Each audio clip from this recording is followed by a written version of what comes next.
విఫలమైపోయిన వాళ్ళు అరే నాకు దక్కని ఉద్యోగం ఇంకోటి దక్కడానికి వీల్లేదు, ఏదో రకంగా ఆగిపోవాలా అనేటువంటి ఆలోచనలో ఉన్న వాళ్ళని కొంతమంది కృత్రిమ నిరుద్యోగ నాయకులు కొంత బీఆర్ఎస్ వాళ్ళ దగ్గరికి వెళ్ళి ఖరీదైన లాయర్లు పెట్టింది ఎవరండి? గంటకు ₹1,00,000 తీసుకునేటువంటి లాయర్లకు లక్షలాది రూపాయలు, లక్ష గడు కాదు లక్షలాది రూపాయలు తీసుకొని ఈ పరీక్షలాపలను కుట్ర చేసింది బీఆర్ఎస్ వాళ్ళు. కపిల్ సిబాల్ ఆషామాషికి వస్తారండి కేసుల్లో? కపిల్ సిబాల్ ఎంత తీసుకున్నట్టు తెలియదు గంటకి. కాబట్టి హైదరాబాద్ లో ఉన్నటువంటి లాయర్లు ప్రభుత్వం వాదించిన సాదాసీదా నామమాత్రం ఫీజులే తీసుకుంటారు. నిరంజన్ రెడ్డి లాంటి కపిల్ సిబాల్ నిరంజన్ రెడ్డి మంచి న్యాయవాదే, కానీ కపిల్ సిబాల్ లాంటి ఖరీదైన న్యాయవాది కాదు. బీఆర్ఎస్ వాళ్ళు పెట్టుకున్నటువంటి ఖరీదైన న్యాయవాది కాదు. కాబట్టి ఇప్పుడు ఏం లేకుండా GO-29 పట్టుకొస్తున్నారు. GO-29 ఎందుకు పట్టుకొస్తున్నారు అంటే GO-55 వద్దు, వింతపత్రాలు ఇచ్చిందే అశోక్ కూడా ఉన్నాడు అందులో. మా ప్రభుత్వం దగ్గరకు వచ్చి ఎమ్మెల్సీల దగ్గరకు వచ్చి వింతపత్రాలు ఇచ్చి GO-55 అయితే మళ్ళీ కూడా కోర్టుకు పోతే ఆగిపోద్ది అంటే ఎవరికి అన్యాయం జరిగింది? GO-29 చేయటం వల్ల 33,000 మందిలో 15,000 మంది పైసలకు బీసీలు ఇలా మెయిన్స్ రాశారు. ఎస్టీలు 3,500 మంది ఎస్టీలు మెయిన్స్ రాశారు. ఎస్సీలు 5,000 మంది రాశారు. మధ్యలో కల్పించుకో, తర్వాత మధ్యలో కల్పించుకో. ఎంత నువ్వు చేయబట్టి నువ్వే అసలు నిరుద్యోగులు నీ ఎమ్మెల్సీ పదవి కోసం నిరుద్యోగులు నాశనం చేసి నువ్వు ఎంత పత్రం మా దగ్గర ఫోటోలు ఉన్నాయి, నువ్వు సంతకం పెట్టి మీరు తీసుకొచ్చినటువంటి ఆధారాలు ఉన్నాయి. నువ్వు కొంతమంది బ్యాచ్ ఎవరైతే ఉన్నారో హైకోర్టులో చేంజ్ వేసిన బ్యాచ్ ఎవరైతే ఉన్నారో హైకోర్టులో కేసు వేసిన బ్యాచ్ లో కొంతమంది తీసుకొచ్చిన 50 తీసుకోవద్దని చెప్పి వీళ్ళు ఎవరో చెప్తే ఇల్లాడా సభ్యత కాదు. అశోక్ ముఖ్యమంత్రి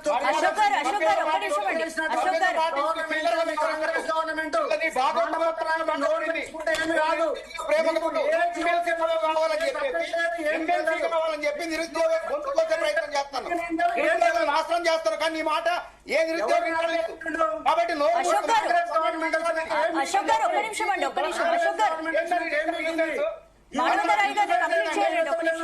అశోక్ మాట్లాడి చెప్తున్నా. అశోక్ సమావేశం అశోక్ మాట్లాడియా.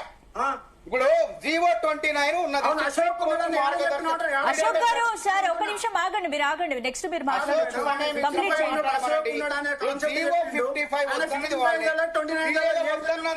రాష్ట్ర ప్రభుత్వం TGPSC జీవో తీసుకురాలే. అన్ని రాష్ట్రాల్లో గుజరాత్ లో ఏమున్నది, సుప్రీంకోర్టు మార్గదర్శకాలు పక్క రాష్ట్రంలో ఏముంది, GO నెంబర్ 5 ఏముంది, మహారాష్ట్రలో ఏమవుతుంది అని చెప్పి అసలు ఈశాన్య రాష్ట్రాల్లో రిజర్వేషన్లే లేవు ప్రిలిమ్స్ లో.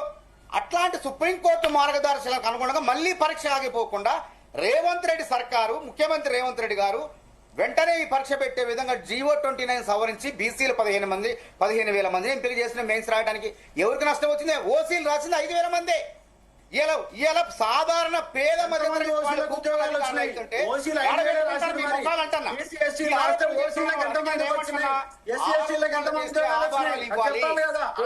ఆధారాలు ఇవ్వకపోవటం వల్లనే నాకేం తెలుసు అని రకరకాల ప్రయత్నాలు కాదు. నీదా ఫ్రెండ్ నాదా? నువ్వు మాట్లాడేటప్పుడు నేను మాట్లాడే చెప్తాను. సభ్యతకుండు, చిల్లరగా చేయకు డిబేట్. ఇది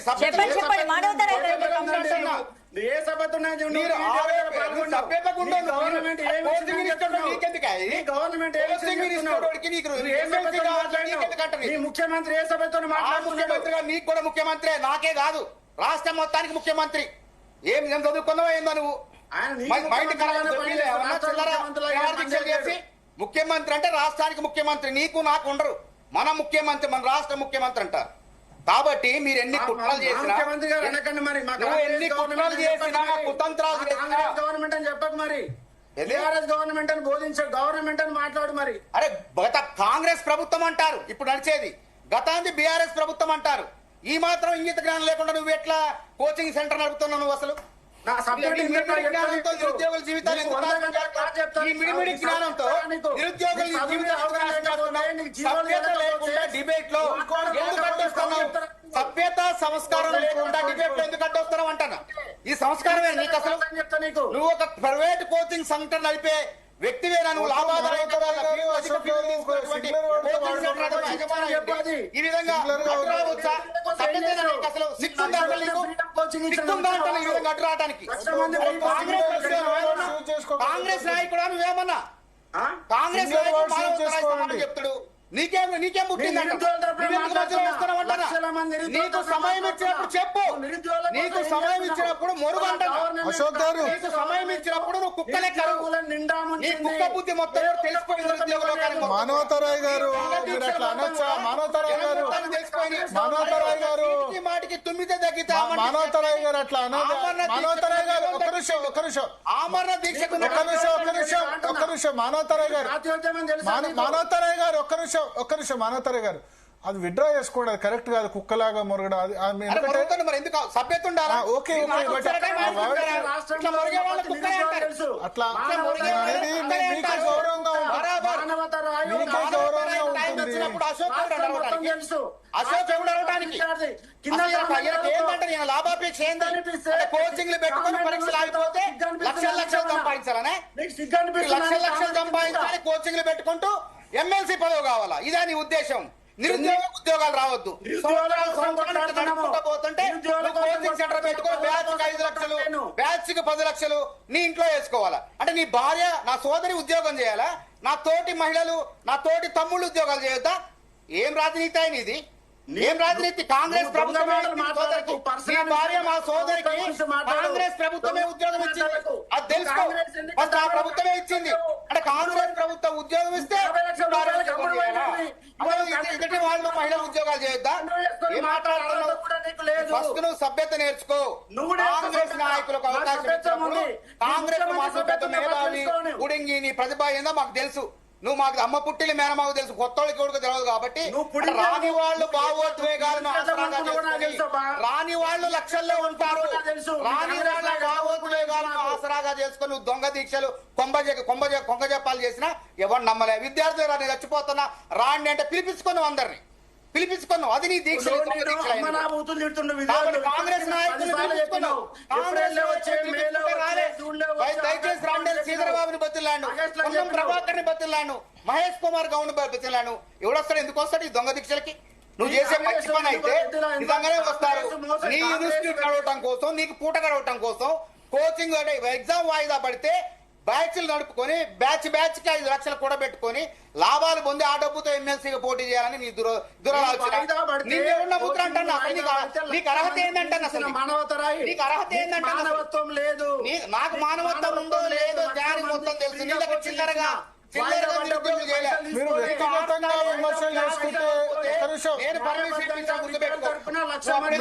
మీరు వ్యక్తిగతంగా విమర్శలు చేసుకోకండి. ఒక్క నిమిషం కోసం పోతే నీ ముఖం దేకల ప్రిన్సిపాల్ మానవతరాయ్ గారు అశోక్ సార్ మీరు వ్యక్తిగతంగా విమర్శలు వద్దు. నేను అనేది అంటే ఒకళ్ళ మీద ఒకళ్ళు విమర్శలు వద్దు. కాదు భరత్ గారు, నాకు ఇచ్చిన సమయం నేను చెప్పాలి కదా ప్రభుత్వం. మీరు చెప్పిన తర్వాత అశోక్ గారు మానవతరాయ్ గారు చెప్పనివ్వండి. అశోక్ ఇచ్చిన వినతి పత్రం ఇచ్చిన చూసినావా నువ్వు? మానవతరాయ్ గారు చెప్పనివ్వండి. చెప్పనివ్వండి ఒక్క నిమిషం. అశోక్ గారు ప్లీజ్ ఒక్క నిమిషం.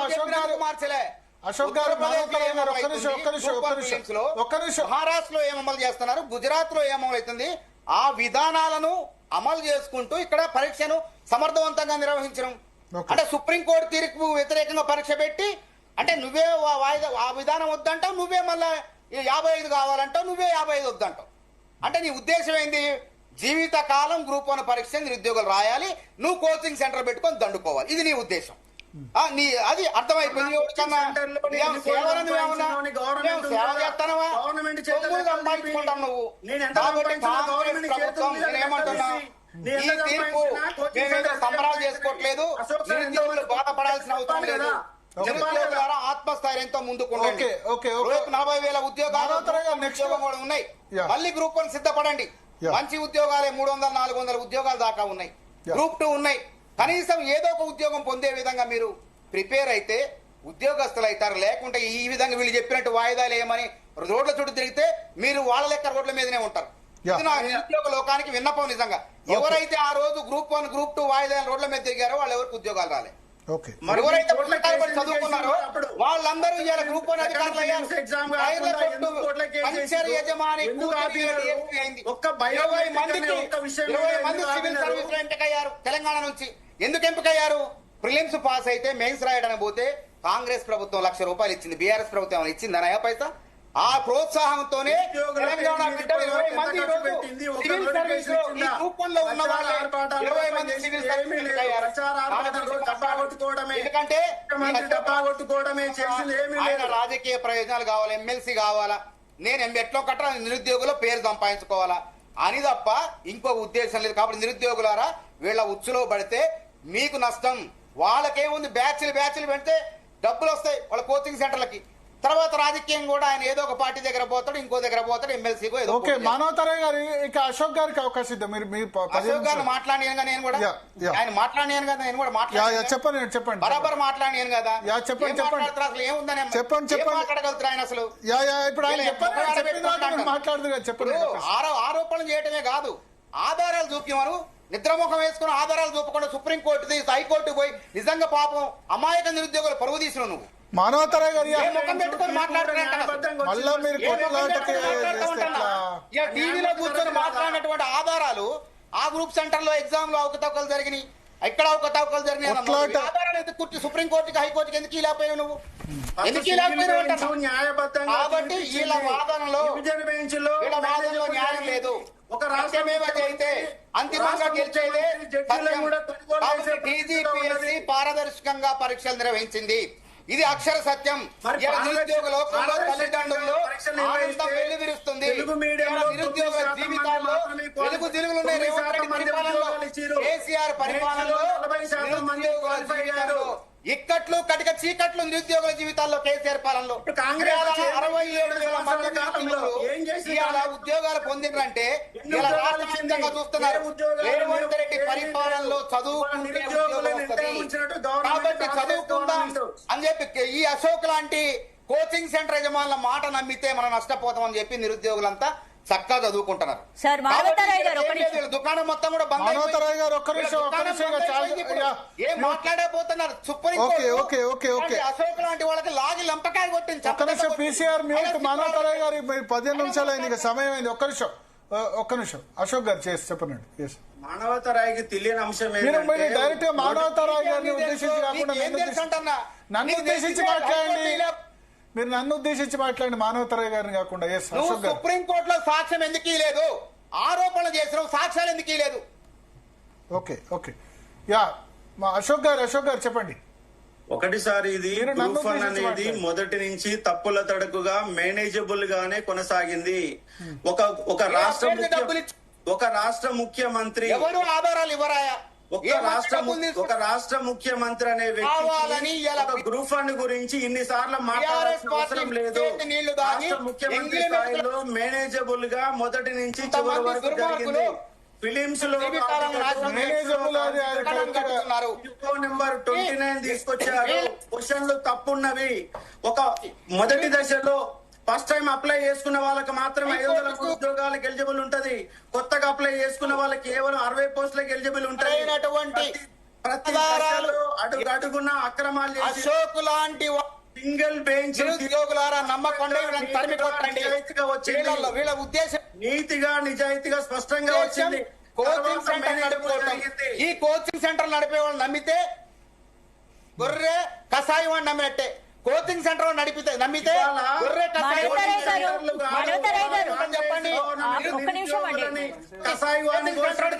ప్రేమ ఉంటుందా? కోచింగ్ వస్తే వీడి దగ్గర గొప్ప, ఈ రాష్ట్రం కోచింగ్ వస్తే ఎంత గొప్పాలి అనే ఆలోచన అశోక్